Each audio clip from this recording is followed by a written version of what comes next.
राहुल एक सफलता की ओर तेजी से बढ़ रहा था। उसकी बाड़ी कंपनी में एक नई डील के लिए फाइनल मीटिंग थी।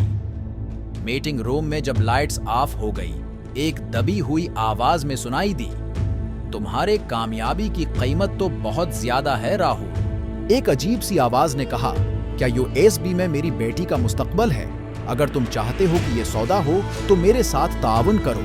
राहुल के चेहरे पर हैरत थी जब इस्तेमाल पता चला कि वो अजनबी लड़की जिसका चेहरा स्क्रीन पर देख रहा था, इसकी डील का हिस्सा था। वो थी आयशा, एक नौजवान कारोबारी जिस राहुल ने पहली बार एक बिजनेस इवेंट में देखा था। राहुल ने समझ के इसमें कुछ गड़बड़ है, लेकिन उसके दिमाग में बड़ी डील और आयशा की बेटी के मुस्तकबल में एक कुछ होना था। उसने फैसला किया कि खतरनाक खेल खेलना होगा। मुलाकात शुरू हुई, गंती घाट आ गया। राहुल ने अपने कारोबारी जहानत का इस्तेमाल किया और उसे गैर मुतवक्का तजवीज़ दिया है। आखिर में काउंट डाउन 0 पर पहुंचा और स्क्रीन पर लिखा था, डील कामयाब। राहुल ने मुस्कुराया, लिखने उसके दिल में एक सवाल था, आखिरत में वो यूएसबी क्यों? वाह, तभी एहसास हुआ जब आयशा मुसव्वर कर बोली, मुझे अपने सपनों का एक साथी चाहिए था जो मेरी बेटी की हिफाजत के लिए तैयार हो।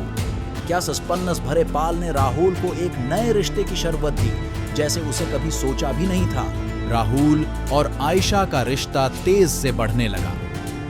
उनकी साथ में हर पाल एक नई कहानी लेकर आता।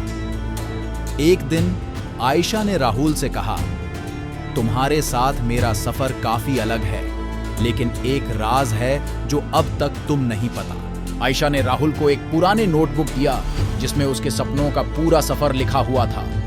राहुल ने सरप्राइज में पूछा, यह सब कैसे हुआ? आयशा ने बताया कि यूएसबी में उनकी बेटी की तालीम का प्लान था, लेकिन अब वो किसी और काम में मसरूफ थी।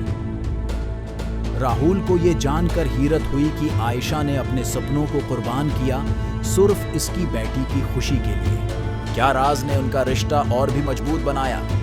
राहुल ने फैसला किया कि इन दोनों साथ में ना देखोगे, एक दूसरे को सपोर्ट करेंगे और आयशा के सपनों को हकीकत बनेंगे।